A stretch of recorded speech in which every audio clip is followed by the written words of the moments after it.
Information is a hot commodity, and in today's age, information is more abundant and easily accessible than ever before. Technology like the internet, computers, and smartphones have made it easy for people to access and share information. Today, millions of social media pages, databases, and forums on the internet act as places for people to collect and share information with each other. For some scientists, this has become an important tool for their research. This is especially true in ornithology, or the study of birds. Ornithologists often require a great deal of information about the birds they're studying, such as locations where a bird is spotted, the number of a bird species in an area, and bird behavior, to name a few. This data can help ornithologists to understand trends in bird population and distribution, analyze bird behaviors, and determine how birds are impacted by habitat loss, climate change, disease, and pollution. Collecting this kind of data often requires long lengths of time spent in the field observing birds to build large sets of data spanning a wide period of time. Traditionally, fieldwork to collect data on birds is done primarily by ornithologists or those with a scientific background. However, this can often be a costly and time-consuming process. This is where citizen science can help ornithologists in their research. Citizen science involves the voluntary participation of non-scientists in data collection in a collaborative process with professional scientists. In the field of ornithology, this often includes volunteers recording bird sightings, bird counts, locations where birds are spotted, and behaviors observed. Citizen science and ornithology share a long history. In fact, one of the first major citizen science projects emerged from the National Audubon Society, an American nonprofit organization dedicated to bird conservation. The Audubon Christmas bird count began in 1900 and asked bird enthusiasts to record the number and species of birds observed on Christmas Day. The Christmas bird count continues to draw in thousands of amateur birders every year, and the Citizen Science Project has provided valuable information to ornithologists that has been used in hundreds of publications, analyses, and government reports. Citizen science has been around for a long time, but it's become a more popular practice in recent decades following the widespread availability of the internet. With online databases, data collected by bird enthusiasts are more abundant and accessible than ever before. Where other scientific fields may lack citizen interest or access to the tools needed to collect data, birding has always been a popular hobby where one often only needs their eyes, ears, and a keen interest in birds to participate in citizen science projects. The internet and online birding databases have made it easier for people to discover and participate in citizen science projects. Some critics of citizen science question the accuracy of data collected by non-scientists. There are concerns that volunteers might misidentify birds, falsify data, or submit replicated data with other birders from the same area. However, many studies have shown that citizen science projects can provide data as reliable as data collected by professional scientists. A 2018 study conducted by researchers at the University of Utah analyzed data from the popular online birding database eBird and determined that there was little difference in bird population trends recorded by amateur birders in comparison to data conducted in a formal survey. When citizen science projects are well organized and clear instructions are provided to volunteers, along with resources to help volunteers access and share information, citizen science can be both highly effective and accurate.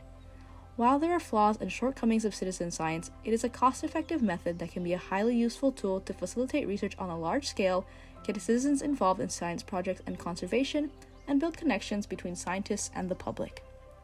A local example of an ornithological citizen science project based in Hawaii is the Kolea count. The Kolea, or the Pacific golden plover, is a migratory bird that resides in Hawaii from late July to early May. They can often be spotted gathering in parks, backyards, on the roofs of buildings, and beaches. They are highly adapted for life in Hawaii, and many locals look forward to the return of the Koleas every year. Participants of Kolea count are asked to submit numbers of Kolea and their locations, as well as observed migratory arrival and departure dates online to koleacount.org. Citizen science volunteers also help in observing and recording banded birds and conducting field observations in specified areas such as parks, schools, and beaches. This iconic bird caught the eye of former Honolulu Advertiser nature columnist Susan Scott many years ago, who alongside ornithologist and world expert on Kolea, Oscar Wally Johnson, created the Kolea Count Citizen Science Project in 2020. Susan Scott, I'm the president of the Hawaii Audubon Society just this last year, and I'm formerly a marine biologist, and I have written 12 books about nature in Hawaii, and one of them is about Kolea. I'm Wally Johnson, and I'm a retired professor from Montana State University. I've been working on plovers for about 40 years and have published a number of papers and so on, and we're still doing it despite the fact that we're retired. We can't stop.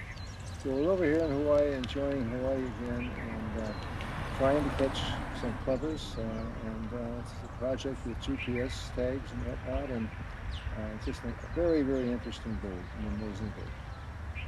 And this is my friend Diane Smith, who's been helping with the project and doing a large bit of the work, which we much appreciate. It's easy to get hooked on plovers. They're lovely little birds to study, and when I found out about Kolea count, obviously I was going to try and participate because no one has really done any kind of census work or counting monitoring here in Hawaii, and this is a major bird in Hawaii, in terms of the Hawaii avifauna. It's a major player here, and we need to know more about it. And so, at least getting numbers of birds here, certainly a major step in terms of trying to understand the dynamics of this population. When we were designing the Kolea count site, we thought we should.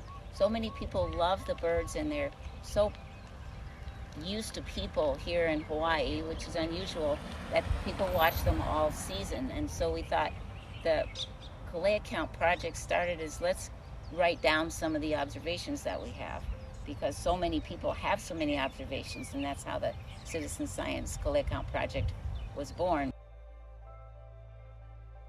I think one of the first rules in conservation of any wild creature is trying to find out how many there are and where they are. And so I think Kolea count is an effort in that direction, and hence very important. I also feel that it's a project that gets residents and visitors more awareness of one of our premier native birds that people kind of know about but don't know exactly when they come, when they go. Everyone has their own opinions, but we're going to actually get some real data on the project by doing this. Well, I am a volunteer. I actually live in Maine, and when I met Wally and he started telling me about his work with the plovers, I thought, oh my goodness, I would love to know more about that. So I've been fortunate enough to follow them from Alaska to Tahiti to here, and I love the volunteer work, and it's been a real treat. One of the big things here in Hawaii is we are an island state, so we have different islands that are really hard. It's really hard, for instance, for Hawaii Audubon, that's based on Oahu, to work with people on Kauai and Maui and Big Island and other islands. And so this sort of pulls us together into one project. Well, as far as accuracy is concerned, I have all the data while I was on the mainland. The birds were being observed here by Hawaii Audubon people, and so I came over last fall to do my thing here with the birds and double check. There wasn't a single thing wrong with any of the data. I mean, everybody, all those birds were, the band combinations were read precisely. And so, as far as I could tell, it was 100% accurate. People who write in on the Kolea count, they sometimes don't put an address or they don't put a zip code or some of those things. And we do have kukas in the data that's coming in, but Suzanne and I were just talking about that today, of getting together and trying to say what we need to do and work on for the future, just to make that a little more complete. And then we can, write articles and talk to our volunteers about how to do it better. It's a lot easier with current technology, but we probably could accomplish most of the same things without it. But it's good to have it. You'd have to have pencils and paper, and it would be very difficult. I think the technology has made making a website and giving people a website to look at, give them lots of information is really invaluable. It's going to be really very important, and is important right now. Yeah, there's numerous projects, as you know, on many species of critters out in nature that require citizen science. keep track of the data. And so, yeah, I think it's going to be very important. It is. Citizen science fuels projects like Kolea Count and demonstrates how ordinary people can collect and provide valuable data to professional scientists. As technology continues to evolve, we can expect to see shifts in the way that science is conducted in the future, just as online databases have changed the way that ornithologists can study birds. And as methods and technologies supporting citizen science become more refined, we might see a future where citizens take on a more active role in participating in science.